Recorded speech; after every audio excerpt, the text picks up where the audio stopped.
Hello and welcome to today's episode of The Insider, brought to you, as ever, by Vanishing Inc. My guest today is the co-founder of Vanishing Inc. He's published more amazing magic books than probably anybody else. He also happens to be a magician. It's Andi Gladwin. Andy, how are you this afternoon?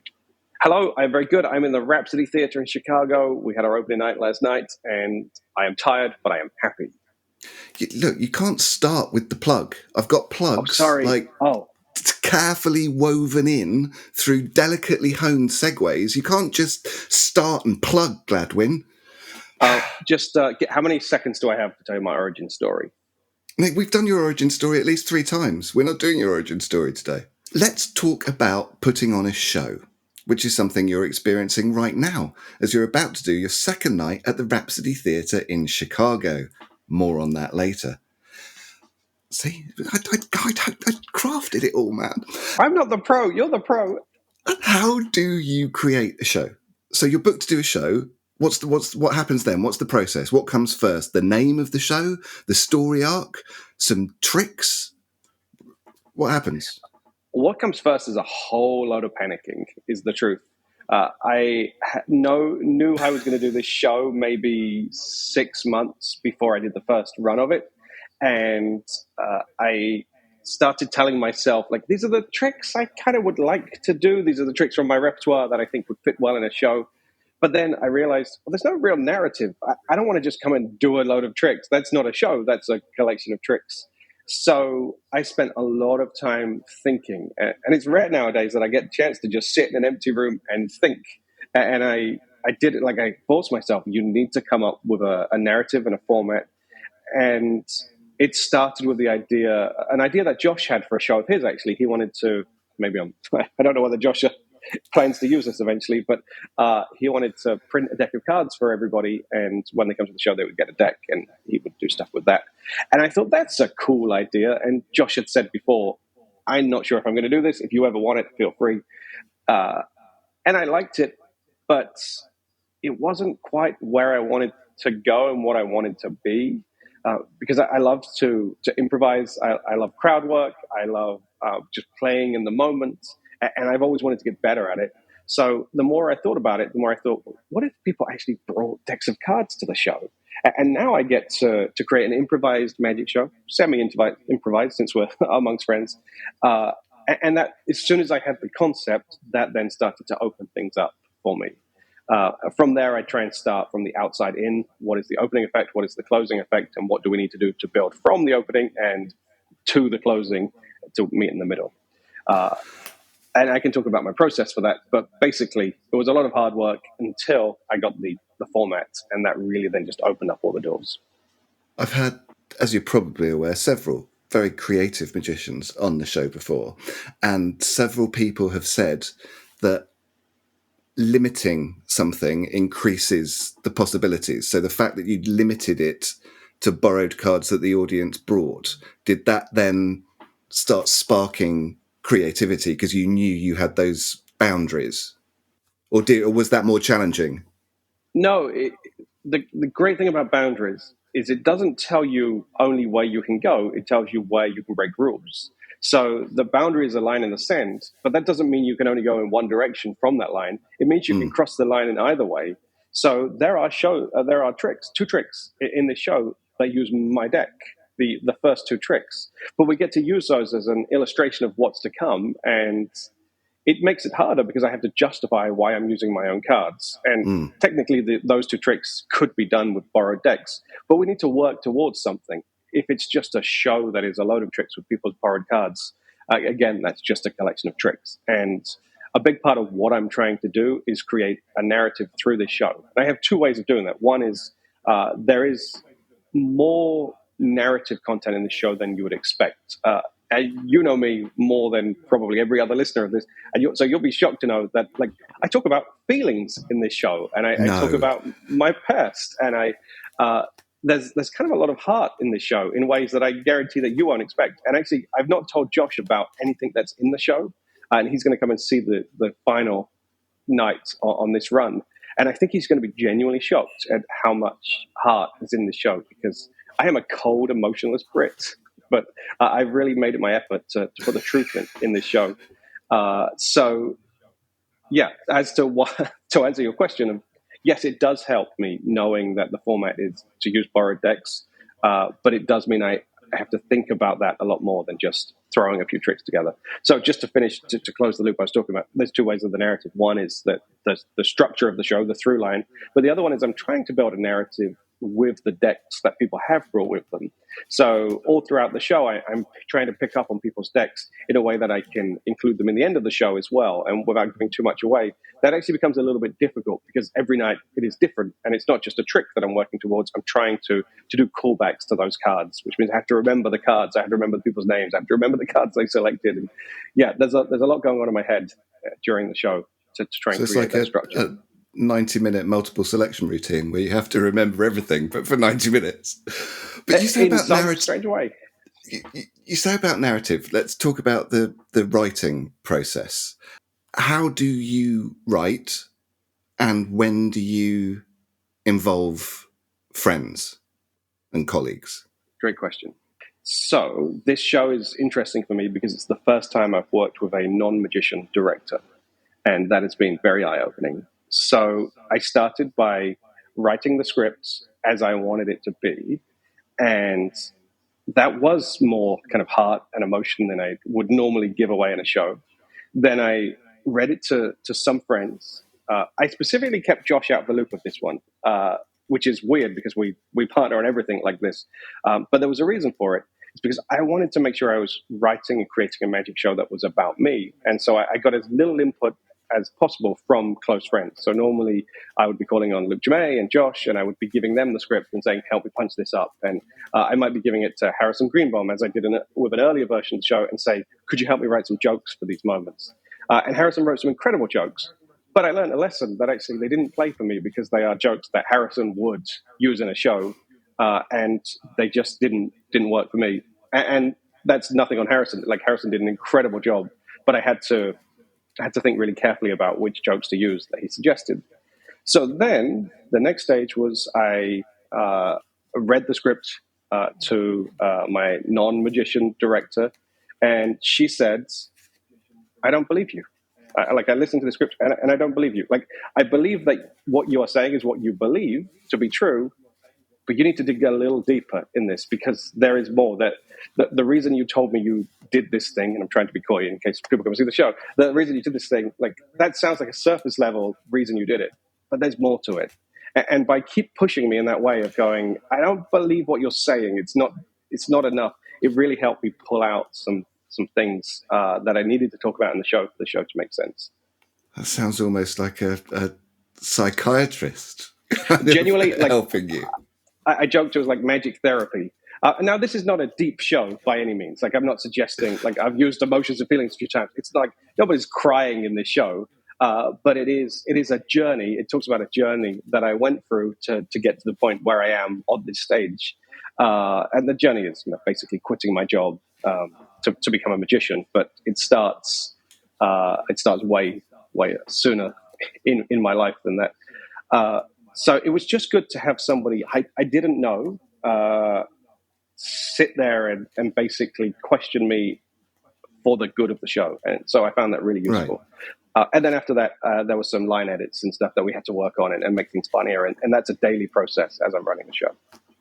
I know you worked in some of the routines in comedy and magic clubs in the UK before you went out to America. How did that process work? Did you contact venues and say, I've got a show, can I come on and do a 10 spot, or what happened? So the first iteration of the show, which was last November, was really troublesome in some way because it was I think an 80-minute show.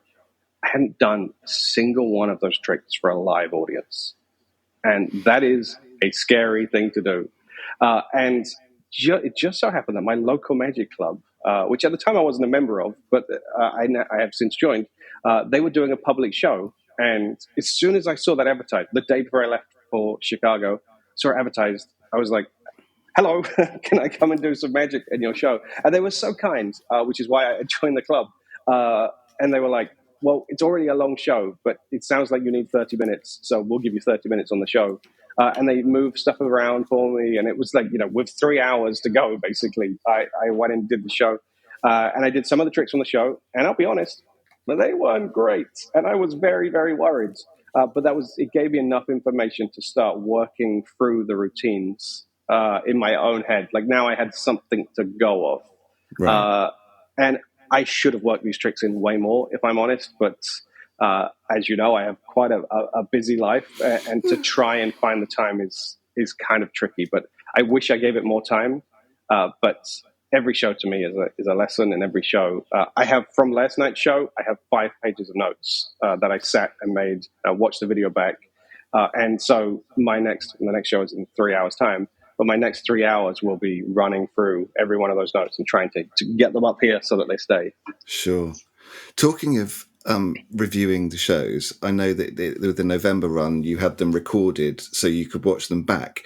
Can you talk about that review process of when you're watching it back from a camera sat at the back of the room? What's going through your head and what's your process? First 5 minutes, I hate my life. Mm-hmm. Truly, I think I look fat. I think I look scruffy. I think I sound awful.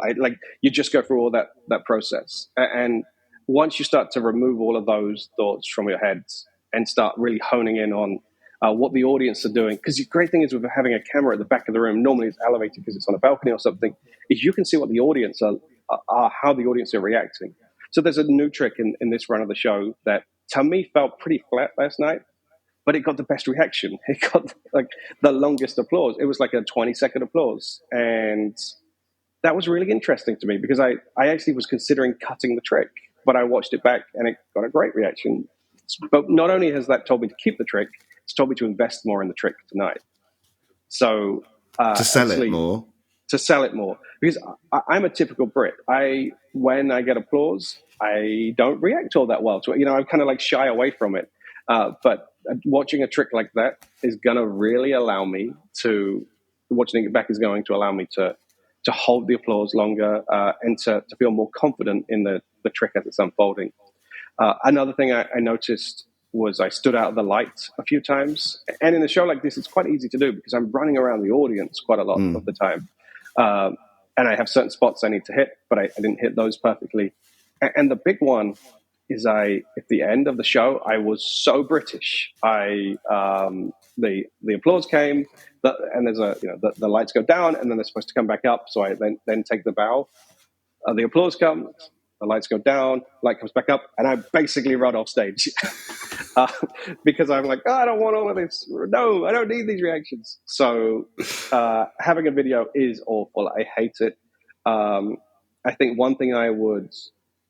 So George is not here right now. George, last time was running the show. George will be here in a day or so. And having a friend like George to sit and watch the show with actually is really helpful because you get to laugh at yourself. You don't hate yourself so much, but also you get to talk through things.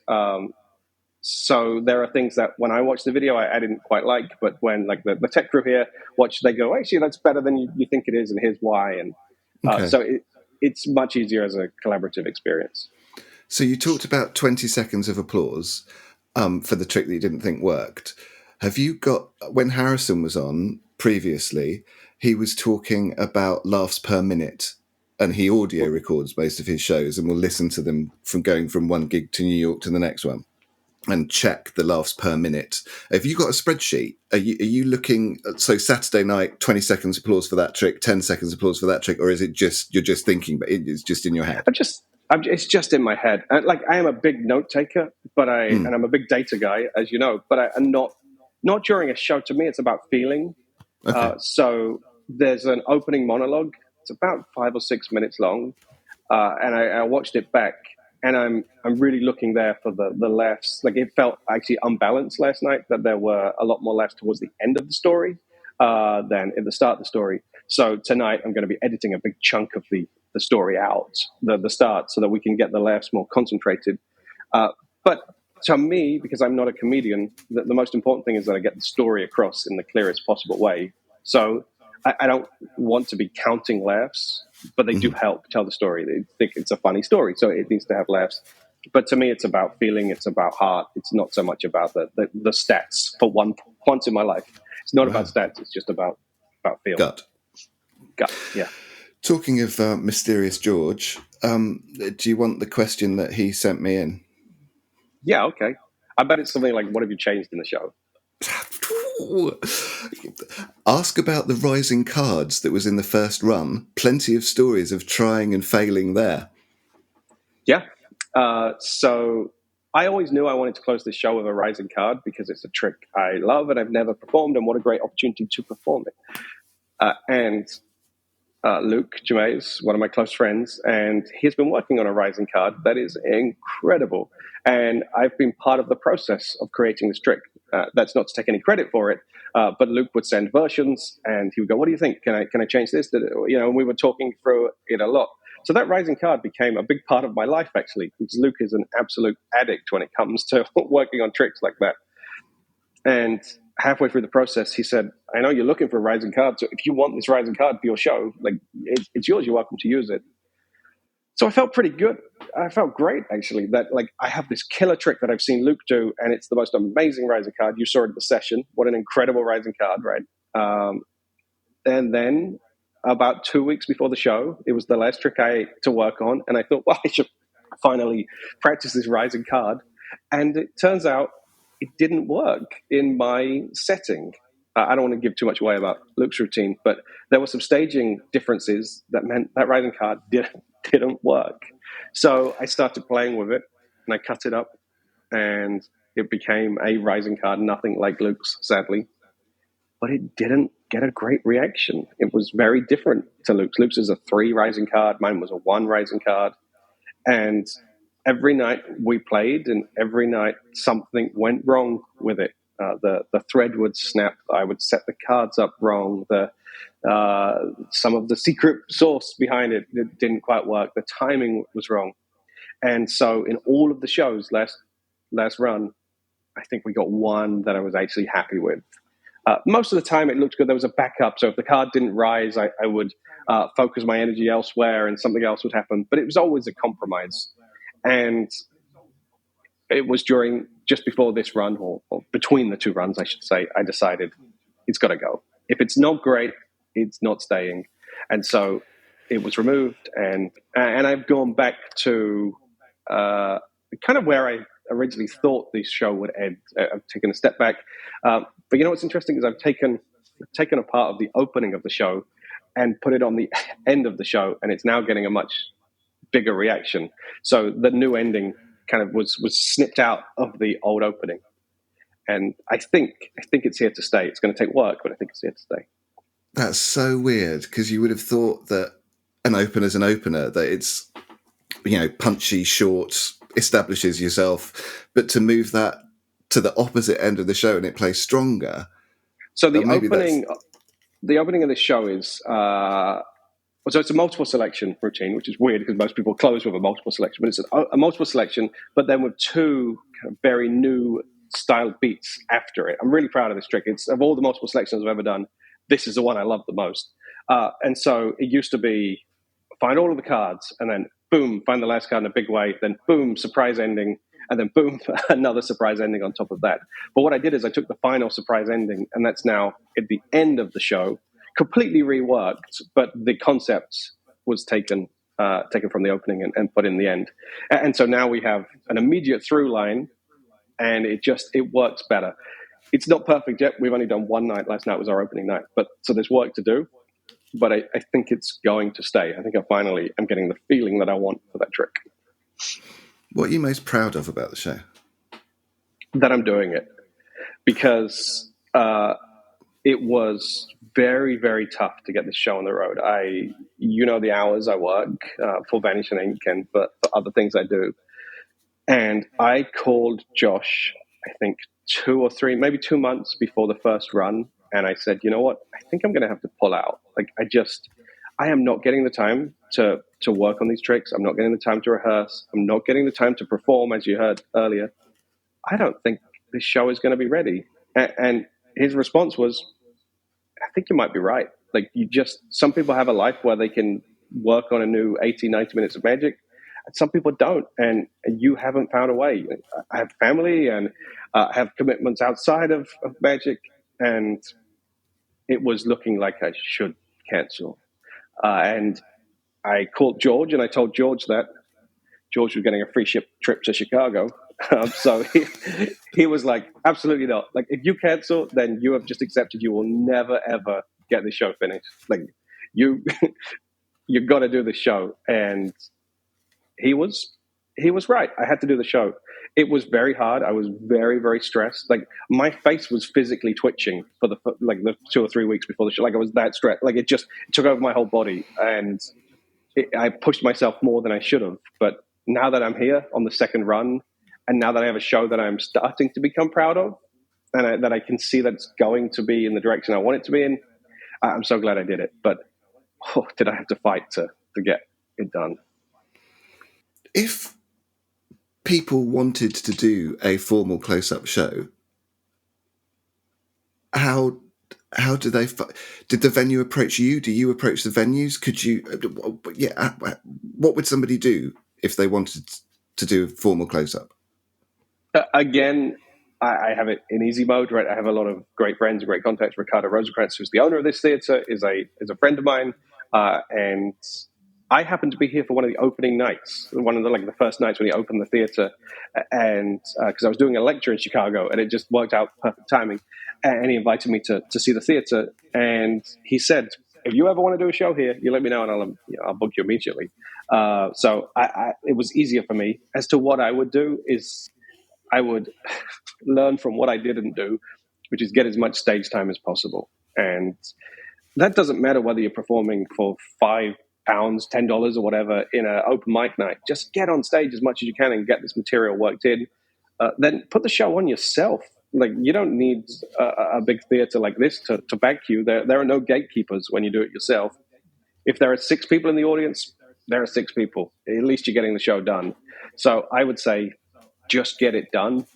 Just do it, to use the Nike. Even I don't know what the equivalent of a function room in the back of a pub is in America, but just they that exist. kind of I've thing. lectured in them. Yeah. Right. Okay. So just that sort of, just go and find a space and say, "Can I put on the show?" Exactly. The old Steve Martin quote: "Be so good they can't ignore you." Right. So just get great, and then the opportunities come. And I am sure, I don't actually know how a theatre like this works for new acts. I think it's mostly they listen out for great acts who are a fit for them. But I'm sure they would accept submissions. If I didn't know anybody who worked in this theatre, I would have found a way to get to them. I would have sent a video. I would have filmed the show and sent a video to them, or I would have invited them to a show I'm doing nearby. Like, there's always a way. You just have to be willing to do it.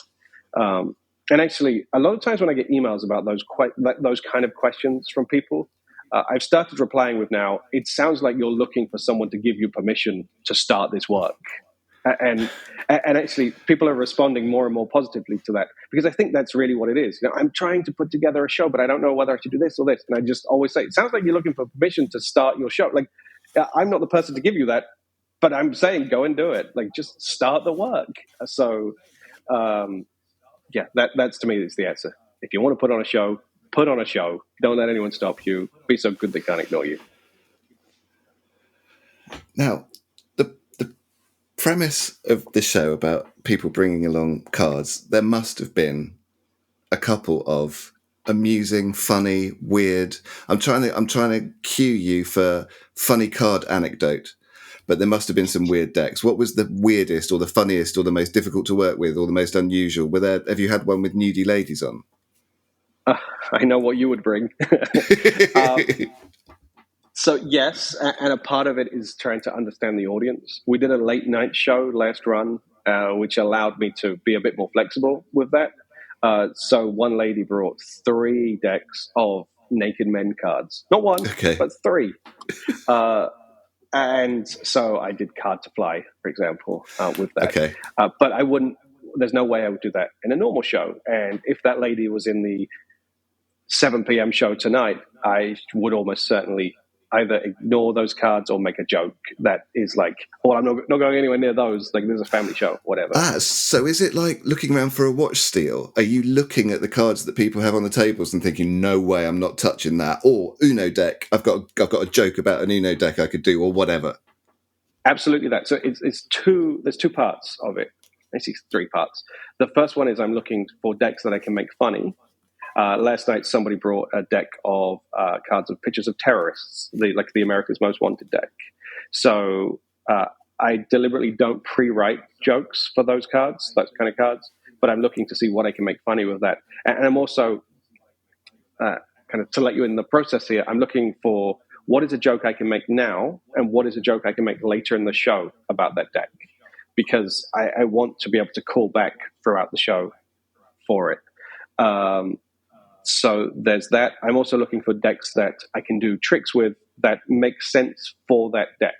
But I'm also looking at the spectator too. Last night there was this really cute little girl. She must have been 8 years old, came running up to me with her deck, which is the first time that's ever happened in the show.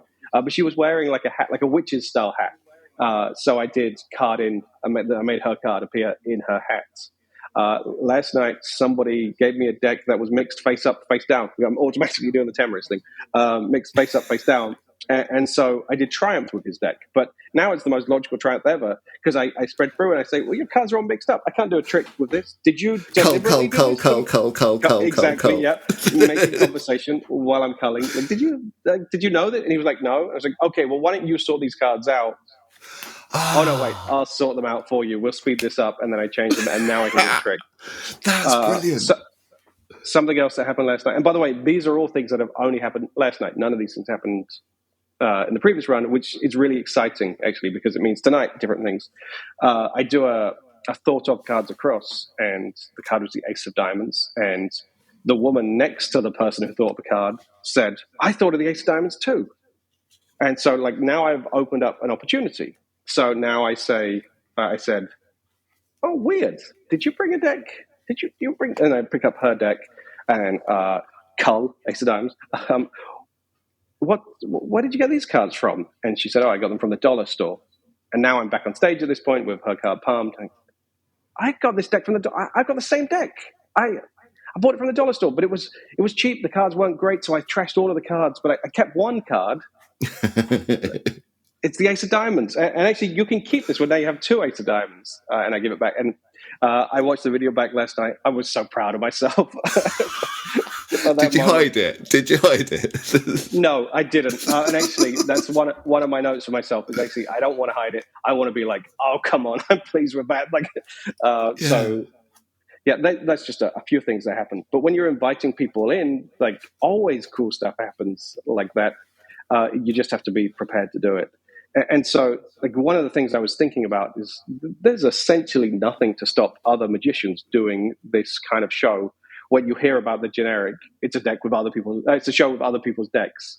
But actually, that's not what this show is. It's a show with other people's decks, but it's an improvised magic show. It's a comedy show using their deck. It's a lot deeper than just bring cards along and I'll do a show with it. So I'm looking for jokes, but I'm also looking for tricks, basically. And then I'm looking for anything that I can use as a through line as well. So lots going on, but I'm loving doing it. Sounds hectic. When is this run? Where is it? And where can people get tickets, Andy? It is at the Rhapsody Theater in Chicago, which is an amazing theater in Rogers Park in Chicago. We are here for another 2 weeks, which I don't know what the dates are. Let's have a look. I'll tell you what the dates are. The last show we are recording on the 15th of March for people listening. The last show is on the 24th. There are 3 shows on Saturdays. There are, I think, 1 or 2 shows on the other days, mostly 1 show. So there is still an opportunity, but because it is a close-up kind of parlor show, it's limited to, I think, 60 seats per show. And already ticket sales are looking like we're going to be healthy. So if you want to come and see me, grab your ticket now. We always end the show with 4 quick-fire questions, Andi Gladwin. And oh no, you've done the show 3 or 4 times before, so I've customized the 4 questions for you. And Dustin Grimm, who's watching live, said that he was looking for, and Joshua Crompton's there. Joshua, hello. He said he's been looking forward to the Tiny Josh's Giant Andy question, but we'll see where we go with that. Chicago is quite famous for pizza. Your favourite pizza top, deep dish Chicago pizza. That's a thing. That wasn't even a joke. What's your favourite pizza that you've had whilst you've been in Chicago? Have you had one yet? Okay, the thing I was laughing at is because you were like, "I've got original questions," and then you were asking the same question. Oh no, it's all the same questions. I've just added Chicago on the end. Yeah, you'll see this as we go through quite quickly. Obviously, the standard deep dish margarita. I'm a vegetarian, but the tomato and cheese and the crazy thick filling in a Chicago deep dish is insane. Highly recommend it. What's what's your favourite movie that you've seen whilst you've been in Chicago? Haven't watched any movies in Chicago. I've been too busy. Okay. What's the favourite music that you've listened to whilst you've been in Chicago? You cut out. Sorry, you'll have to do it again. Oh, the favourite music that you've listened to whilst you've been in Chicago? That is a great question. I actually do have an album I was just listening to. Hang on, I can't even remember the actual name. Here we go. Stick Season by Noah Kahan, I guess it is. There's a song called Stick Season that has become kind of the soundbite of my trip. It's a really a nice chill song. And finally, the favourite giant person you'd prefer to fight than 100 tiny yous whilst in Chicago? Shall we say George, since I think he's basically the only person I know in Chicago? Yeah, that's fine. You could have just picked, one right. one of the crew. But if you want to fight George, that's fine. All right, I'll fight George. Andi Gladwin, thank you very much for your time. Andy's show, you've heard the dates, book tickets, and book tickets. Go and see the show. It's Andi Gladwin. That's the end. It's a wrap.